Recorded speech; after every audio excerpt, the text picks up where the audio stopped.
Ce soir, je continue sur la sanctification et ça fait déjà ça fait la troisième fois qu'on parle des âmes du croyant. Comprenez que je ne peux pas, m'était dit, en parlant de la sanctification, je ne peux pas passer à côté des âmes du croyant. Hein? Parce que quand on parle de sanctification, on parle de combat. Quand on parle de combat, on parle des âmes. La sanctification, si ce n'est pas en combat, ça, vous me direz, c'est quoi votre secret? Parce que c'est une grosse bataille pour nous qui sommes, dans un premier temps, faits de nature charnelle. Et que là, le Seigneur nous appelle à nous sanctifier, à rechercher les choses d'en haut, à rechercher les choses spirituelles. Et justement, cet appel-là, ça ne peut pas faire autrement que de créer un combat dans notre vie de chaque jour. Alors, la dernière fois, nous avons vu la cuirasse de la justice, le zèle de l'Évangile et le bouclier de la foi. Ce soir, nous allons voir le casque du salut. On va terminer les âmes ce soir. Le casque du salut, l'épée de l'esprit et la prière. La prière. Alors, si vous voulez, on peut, j'aimerais qu'on puisse aller relire Éphésiens 6.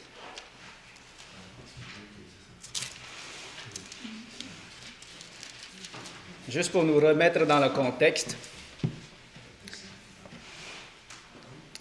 Éphésiens 6, tiens, disons qu'on va lire encore de 10 à 18. Si deux personnes peuvent se splitter ça en deux et nous lire, s'il vous plaît.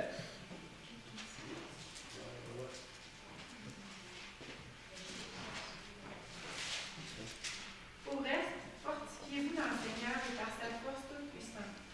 Revêtez-vous de toutes les armes de Dieu afin de pouvoir tenir ferme contre les ruses du diable. Car nous n'avons pas à lutter contre la chair et le sang, mais contre les dominations, contre les autorités, contre les princes de ce monde de ténèbres, contre les esprits méchants dans les lieux célestes. C'est pourquoi, prenez toutes les armes de Dieu afin de pouvoir résister dans le mauvais jour et tenir ferme après avoir tout surmonté. Tenez donc ferme, ayez à vos reins la vérité pour ceinture. Revêtez la cuirasse de la justice. Mettez pour chaussure à vos pieds le zèle que donne l'évangile de paix.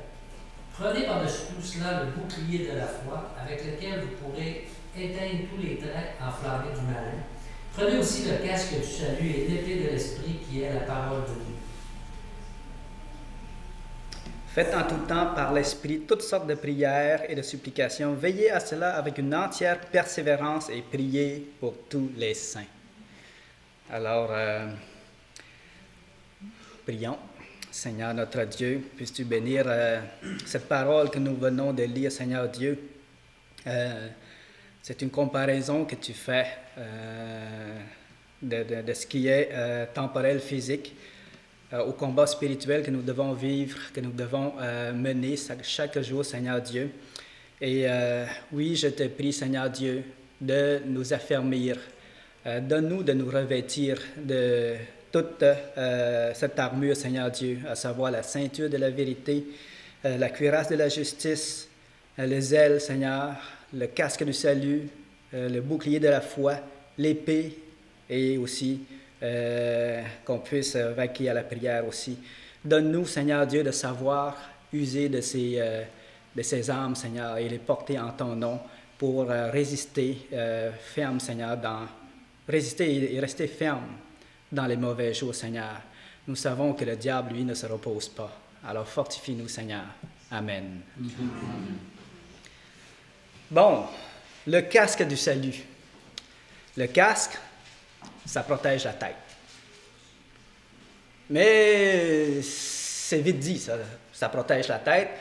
En fait, ça protège le cerveau, puis ça protège à la tête, qu'est-ce qu'on a? On a l'ouïe, on a les yeux, on a la bouche, on a le nez, et le casque protège tout ça. C'est bon? Et c'est-tu important de protéger la tête? C'est très important, hein?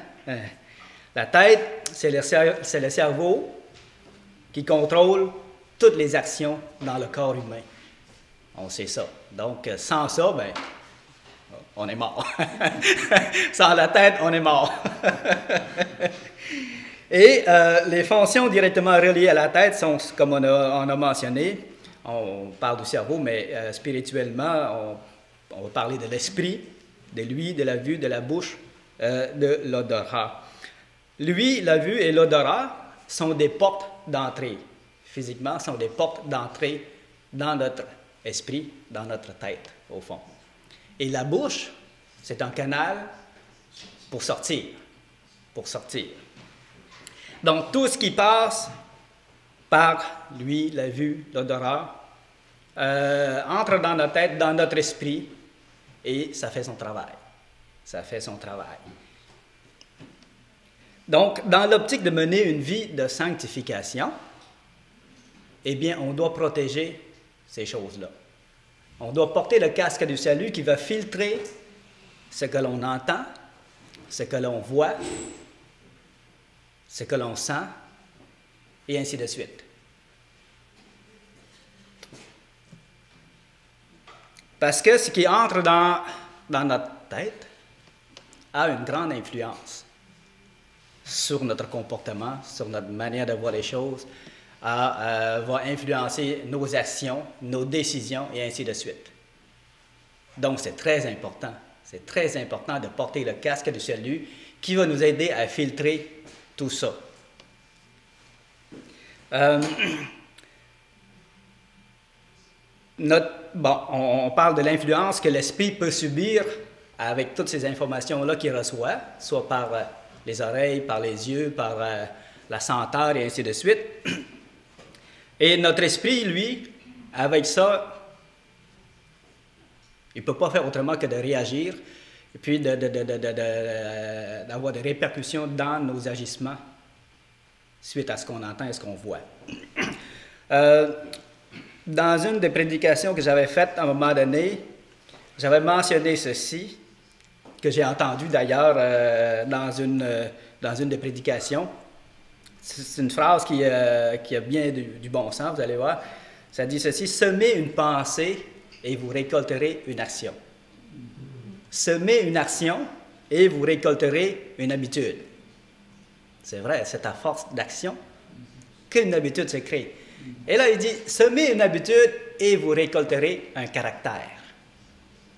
Oui, à force de faire les mêmes choses, d'acquérir les mêmes habitudes, on va développer un certain caractère par rapport à ça. Semez un caractère et vous récolterez une destinée. C'est fort, on pousse assez loin, là. C'est pas garanti, mais ça a un certain lien. Souvent, nos décisions qu'on prend, nos agissements qui vont influencer notre vie, tout ça, est poussé par notre caractère. Vrai ou pas? Donc, semez une pensée et vous récolterez une action. Semez une action et vous récolterez une habitude. Semez une habitude et vous récolterez un caractère. Semez un caractère et vous récolterez une destinée. Maintenant, si la destinée est faite, il y a juste le Seigneur qui peut venir briser ça. Parce que quelqu'un vit, ça peut l'amener à faire des choses. Par exemple, quelqu'un en ayant vécu quelque chose de dramatique dans son enfance peut développer une certaine habitude et un certain caractère. Ça peut l'amener à faire des choix qui ne sont pas bons pour sa vie. Il peut se retrouver en prison et ainsi de suite. Bon, on peut imaginer. Mais ça, c'est la suite logique des choses dans la vie de quelqu'un. Mais on sait que le Seigneur peut venir briser ça puis lui donner une toute autre destinée selon sa volonté. D'ailleurs, c'est des choses qui arrivent chez les enfants de Dieu couramment. Et gloire au Seigneur pour cela. Gloire au Seigneur pour cela. Parce que souvent, on est pris dans des choses comme ça à cause de ce qu'on a vécu, de ce qu'on a pensé, de ce qu'on a cru, de ce qu'on a, de notre caractère qui nous a forgé, qui nous a amenés là, puis qu'on ne peut pas s'en sortir, mais que le Seigneur heureusement, il est au-dessus de tout ça, puis il va chercher quand même du monde. Il va les amener. Hein? Gloire au Seigneur pour cela. Et une question que j'aimerais vous poser, de quelle manière le diable fait-il pour semer une pensée en nous? De quelle manière? Ça va au sens. Oui. Oui. C'est souvent par la vue aussi. Oui, effectivement. Par le sens. Au fond, c'est ça. Nous, on a dit, la pensée, là, c'est ça qui va générer notre action, puis qui va prendre qui va avoir une répercussion assez loin, parfois, dans notre vie. Mais cette pensée-là, d'où qu'elle vient? Comment est-ce que le diable s'y prend pour les semer en nous? Bien, c'est par ce que l'on voit, par ce que l'on entend, par ce qu'on lit, par tout le contact qu'on a finalement du monde extérieur, par ce qu'on a vu également, par ce qu'on a entendu, par ce qu'on a lu aussi. Parce que des choses qui sont passées dans notre vie, ce qu'on a vécu, des fois on pense que c'est mort. On pense que c'est mort parce qu'on a réussi à l'oublier, on a réussi à éteindre telle pensée ou tel sentiment, tout ça. Puis plus tard, quelques jours plus tard, quelques mois, ou même quelques années, une pensée qu'on a crue morte refait surface. Refait surface comme un volcan en éruption et on devient sa proie si on ne fait pas attention. Si on ne fait pas attention. Donc, ça a de l'importance. Moi, quand j'étais jeune, j'ai écouté une conférence pas chrétienne, pas chrétienne, mais le conférencier disait des choses assez intéressantes. Voici, je vais dire un peu selon les paroles qu'il a dit. Si tu lis de la cochonnerie, que tu écoutes de la cochonnerie, que tu regardes la cochonnerie, eh bien, tu vas mijoter de la cochonnerie dans ta tête. Et qu'est-ce qui va sortir de ta bouche? La cochonnerie. Ben, oui. C'est évident. C'est évident. Donc, ça ne peut pas faire autrement. Donc, on voit par là comment est-ce que c'est important. C'est important de porter le casque du salut qui va nous aider à filtrer et qui va protéger notre bon sens et notre esprit de toutes les choses qu'on entend, ce qu'on voit, ce que l'on peut percevoir également. Donc, le casque du salut, il est important à ce moment-là de porter le casque de Dieu, qui est le casque du salut, qui doit filtrer tout ça.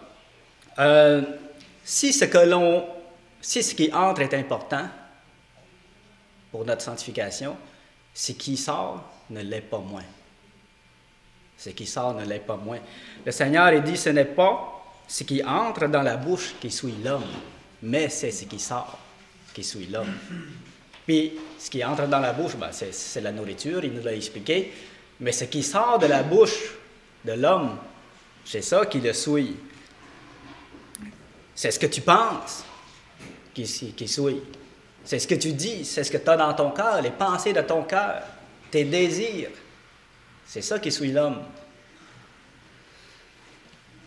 Car c'est du cœur que viennent les mauvaises pensées, les meurtres, les adultères, les impudicités, les vols, les faux témoignages, les calomnies, tout cela.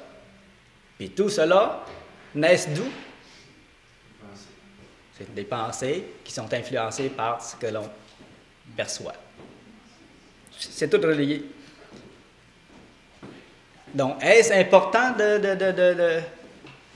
de porter le casque du salut? Certainement, c'est très important. C'est très important. C'est quoi porter le casque du salut? La parole de Dieu nous dit, porter le casque du salut. Comment on fait ça, porter le casque du salut? Oui. Premièrement, il faut être sauvé. Oui, il faut être sauvé. Ensuite, une fois sauvé, c'est un peu de protéger tout ce qui va entrer, dans le fond. Porter une protection du Seigneur Jésus-Christ sur tout ce qui va entrer. Oui.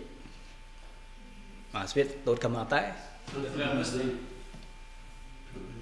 En priant puis en méditant la parole. C'est un moyen, oui. Sensibiliser aux choses du monde et faire des choix. Oui. Il ne faut pas entrer n'importe quoi, sinon ça peut nous affecter dans le monde. Alors, Oui. c'est vraiment être alerte aux dangers Oui. dans la prière et faire des sélections. C'est bon. Que ça dit que je vais regarder, Je vous pose cette question-là parce que j'aime bien être pratique dans les messages, parce qu'on dit, OK, il faut porter le casque du salut, mais comment est-ce qu'on va faire ça, là, physiquement, de façon pratique, tout ça? Puis c'est bon que vous soyez amenés à réfléchir là-dessus, puis vos réponses sont très bonnes, oui. Moi, je pense aussi que c'est dans l'obéissance aussi. On met notre casque en décidant d'obéir, ça nous protège.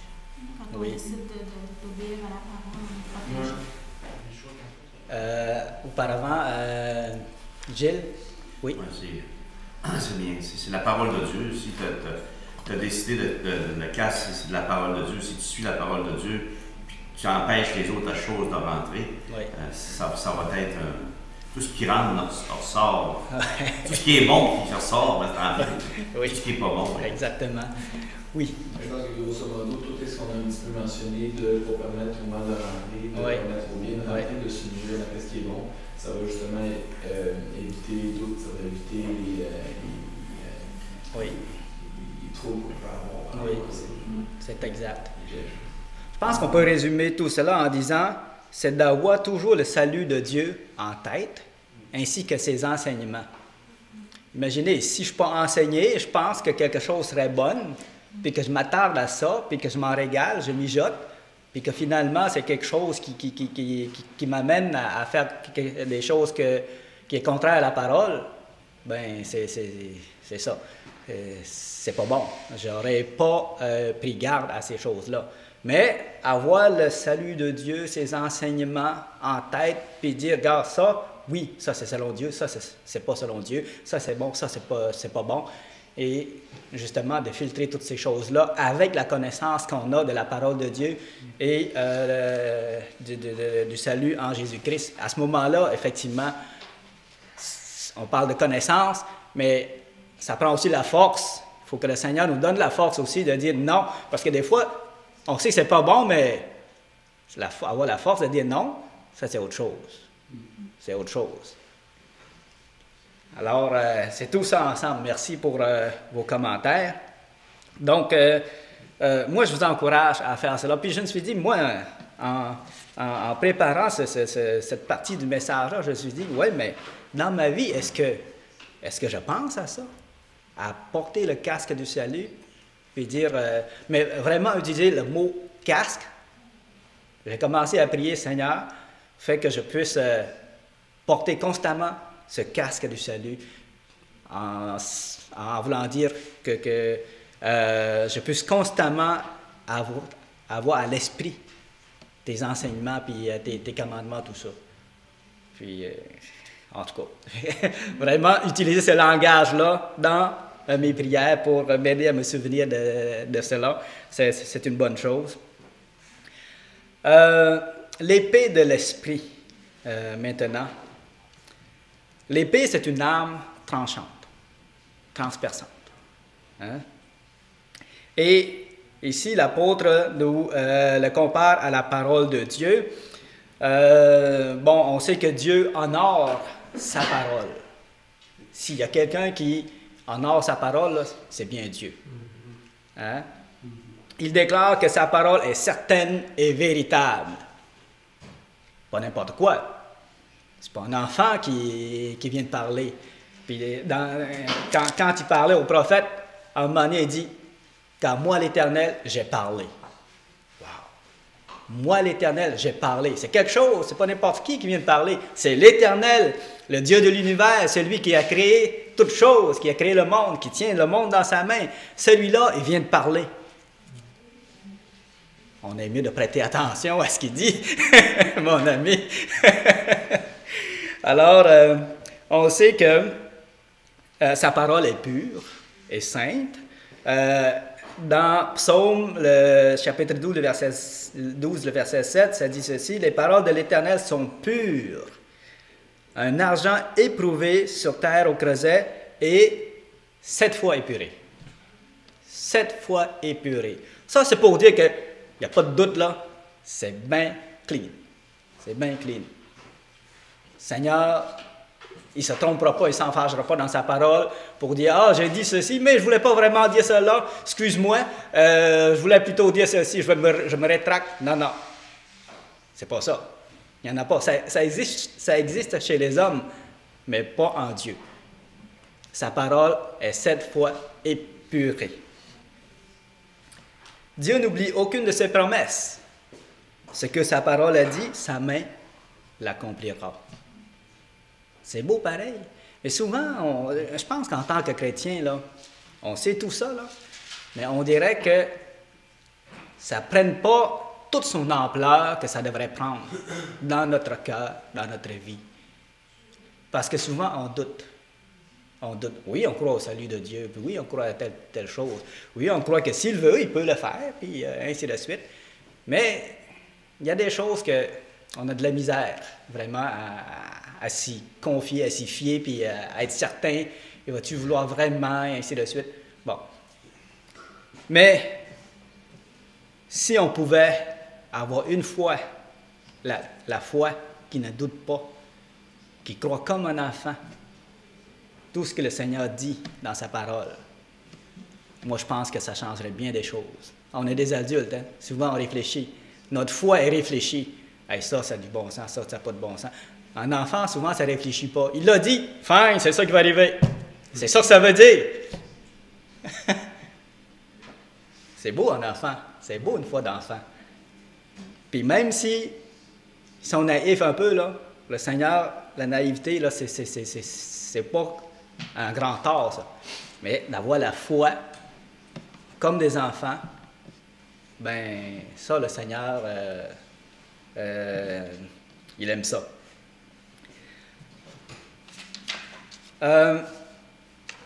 On sait que Dieu a créé le monde par sa parole.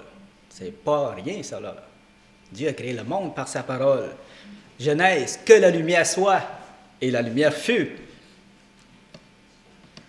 Puis dans le psaume encore, le psaume 33, le verset 6, « Les cieux ont été faits par la parole de l'Éternel et toute leur armée par le souffle de sa bouche. » Et dans Jean, on a vu, au commencement était la parole était avec Dieu, et la parole était Dieu, et la parole s'est faite chair, et toutes choses ont été faites par elle, et rien de ce qui a été fait n'a été fait sans elle.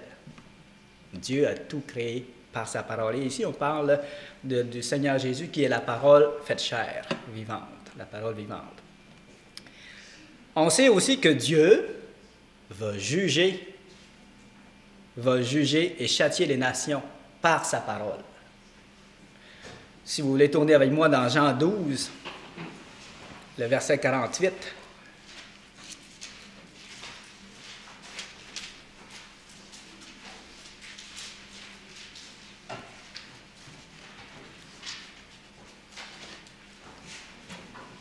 Celui qui me rejette et qui ne reçoit pas mes paroles à son juge. La parole que j'ai annoncée, c'est elle qui le jugera au dernier jour. Et dans Apocalypse 2, 16,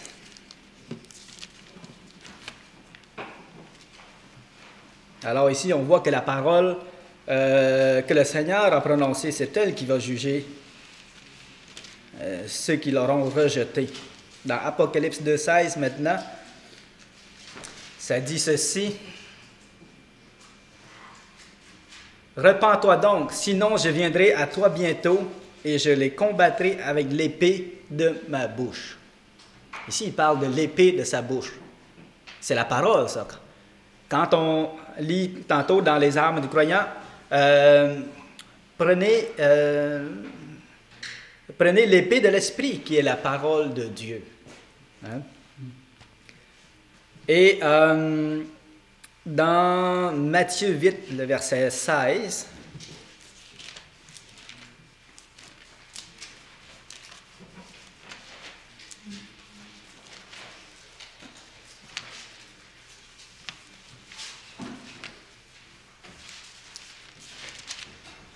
Matthieu 8, le verset 16. Le soir, on amena auprès de Jésus plusieurs démoniaques. Il chassa les esprits par sa parole et il guérit tous les malades. Et enfin, dans Apocalypse 19, je vous fais un peu promener dans la Bible. Apocalypse 19, les versets 11 à 15, je vais vous les lire. Puis je vis le ciel ouvert, et voici parut un cheval blanc. Celui qui le montait s'appelle Fidèle et Véritable, et il juge et combat avec justice. Ses yeux étaient comme une flamme de feu, et sur sa tête étaient plusieurs diadèmes. Il avait un nom écrit que personne ne connaît si ce n'est lui-même. Et il était revêtu d'un vêtement teint de sang. Son nom est la parole de Dieu. On sait que c'est le Seigneur Jésus qu'on parle ici, et c'est sa deuxième venue où il va venir pour juger le monde ici.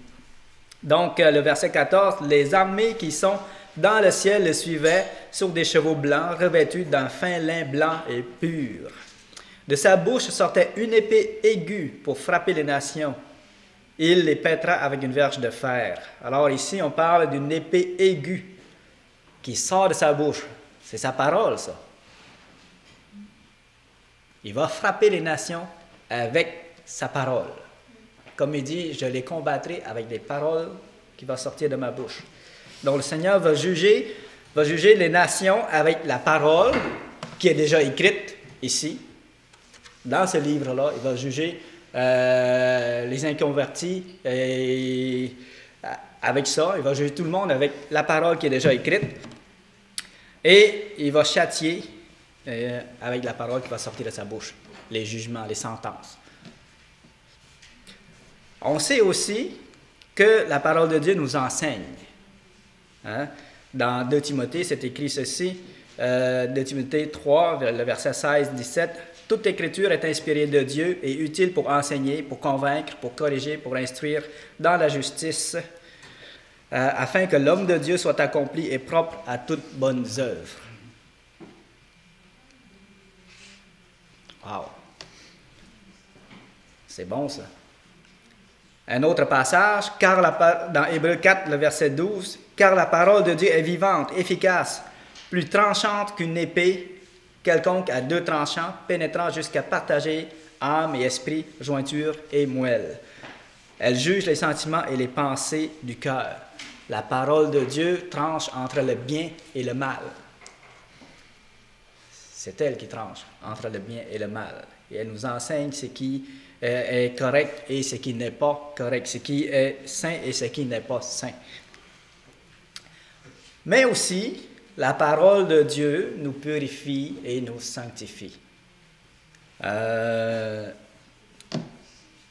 Jean, qu'on vient de lire, Jean 17, « Sanctifie-les par ta vérité. Ta parole est la vérité. » OK.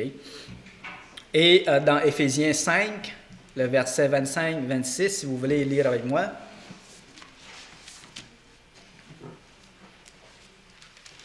Éphésiens 5, le verset 25-26. « Marie, aimez vos femmes comme Christ a aimé l'Église et s'est livré lui-même pour elle, afin de la sanctifier par la parole, après l'avoir purifiée par le baptême d'eau. » Ça, c'est la version seconde 1910. Mais dans la version Genève, voici comment c'est écrit. C'est légèrement différent. « Marie, aimez vos femmes comme Christ a aimé l'Église et s'est livré lui-même pour elle afin de la sanctifier en la purifiant et en la lavant par l'eau de la parole. »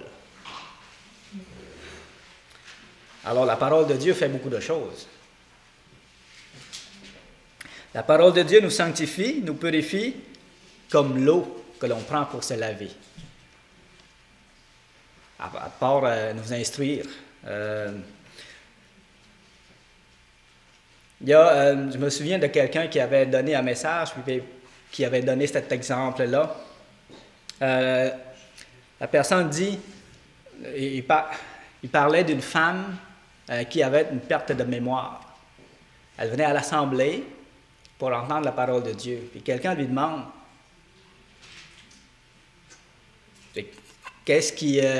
en quoi est-ce que c'est utile de venir entendre la parole de Dieu si après ça tu oublies? Ben, c'est vrai. En quoi est-ce utile de venir entendre la parole de Dieu si après ça tu oublies puis tu n'arrives pas à retenir? Elle souffre de perte de mémoire, la madame. Et voici ce qu'elle a répondu. Elle dit, c'est comme quelqu'un qui descend dans la rivière pour se laver. L'eau passe, coule. La personne est lavée, puis l'eau ne reste pas. Mais par contre, l'effet purificateur reste, elle. La personne est lavée, la personne est purifiée, et cet effet-là reste. Même si elle n'arrive pas à se souvenir de tout ce qui s'est dit, elle ressent le bienfait que ça lui procure. Est-ce que vous ressentez ça parfois? Quand on écoute la parole de Dieu, puis qu'on l'étudie, ou que même s'il y a des choses que, après une prédication, il a dit beaucoup de choses, il y a des choses que je ne me souviens pas, mais ça fait du bien. Hein? Ça a fait du bien de l'entendre, ça a fait du bien, puis ça m'a fortifié, puis ça m'a encouragé. L'effet reste là, puis ça peut durer longtemps. Ça peut durer longtemps. Alors voilà quelque chose qui est bien et qui nous aide. Donc, même si on n'arrive pas à tout retenir, c'est bon d'entendre la parole du Seigneur. Donc, nous sommes encouragés à nous nourrir de sa parole et à nous y confier. Prenez avec vous l'épée de l'Esprit qui est la parole de Dieu. J'ai bien aimé aussi, quand Pierre-Paul était ici, quand on parlait de ça, il dit, ouais, l'épée, normalement, c'est pour attaquer, mais on peut se défendre aussi avec l'épée. Effectivement, le Seigneur Jésus, quand il était tenté dans le désert, il s'est servi de la parole pour se défendre, puis pour rejeter la tentation que le diable lui proposait. Hein? Puis le diable, il dit, fais ceci, fais cela. Le Seigneur, il dit, non, parce qu'il a été écrit telle chose. Donc, est-ce que c'est important, la parole de Dieu? Très important. Très important. Pour le Seigneur, en tout cas, c'est très important. Et le fait qu'on rejette sa parole, c'est une grande offense. C'est une grande offense en sa personne. Puis le fait qu'on doute, c'est aussi une offense envers sa personne. Donc, on a besoin d'apprendre à se confier dans cette parole-là. La prière est un moyen efficace. Pourquoi? Pour obtenir de l'aide de l'extérieur. Ça, je ne veux pas m'attarder trop longtemps sur la prière. Je sais que Paul, notre frère Pierre-Paul, fait toute une étude là-dessus, le dimanche. Mais ce que j'aimerais mentionner, c'est que dans un combat, même si un soldat est bien armé, bien protégé dans son armure, parfois, ou même souvent, ce n'est pas suffisant. Il a besoin d'une aide extérieure. Imaginez un soldat qui est bien protégé, là, bien armé, il s'en va tout seul à la bataille. Il risque de se faire bouffer aussi. Il a besoin de l'aide de l'extérieur. Et la prière, au fond, c'est un SOS qu'on envoie à Dieu. Ce n'est pas la seule fonction de la prière, par exemple. Par la prière, on peut, par exemple, louer. Il y a des prières de louange, des prières d'adoration, de contemplation. Il ne faut pas l'oublier. Je ne veux pas ramener à la prière juste à la supplication, là, mais la supplication fait partie d'une forme de prière qu'on est exhorté à faire ici dans ce chapitre-là de Éphésiens. Donc, la supplication, c'est le signal de détresse, le SOS qu'on envoie à Dieu. Il dit ceci, « Faites en tout temps par l'Esprit toutes sortes de prières et de supplications. Veillez à cela avec une entière persévérance. » Une entière persévérance. Et priez pour tous les saints. Il ne dit pas, prie, puis si tu vois que ça donne rien, là, ben, si tu vois que je ne t'ai pas répondu dans quelques jours, là, regarde, arrête de prier, insiste pas là-dessus.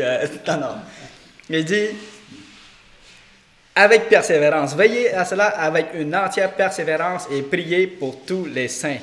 Invoquez le secours de l'Éternel pour tous les saints. C'est ça, ça veut dire. C'est ça, ça veut dire.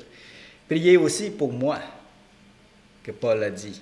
Et on se souviendra que dans Jacques 5, le verset 16, ça dit ceci, la prière du juste, la prière fervente du juste a une grande efficacité. C'est bon de pouvoir se confier dans le Seigneur, sachant qu'il ne nous abandonnera pas. Tu sais. On va à la bataille, même si on est bien armé, tout ça, on sait que c'est pas suffisant, on sait qu'on a besoin de l'aide de l'extérieur, on a besoin de l'aide de Dieu. Et nous sommes encouragés à recourir à cette aide-là. C'est garanti. Quand on prie, là, au fond, le Seigneur, encore là, il y a des promesses dans sa parole et il va honorer ses promesses. Et ne nous abandonnera pas. C'est certain qu'il va nous entendre. On ne sera pas comme des naufragés sur une île déserte qui crient au secours, qui envoient des signaux de SOS, puis que personne ne voit, personne n'entend, puis ça n'a rien donné. Ah. Mais le Seigneur, lui, ce ne sera pas pareil. Si on prie, c'est sûr qu'il nous entend. Soyons certains de cela.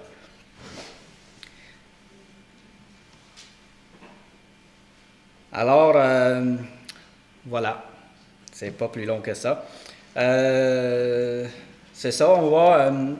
là-dessus, on termine au niveau des armes spirituelles. C'est sûr que ça aurait pu être développé plus longuement que ça. Mais je pense qu'un petit survol en passant, vu qu'on parle de sanctification, c'est bien.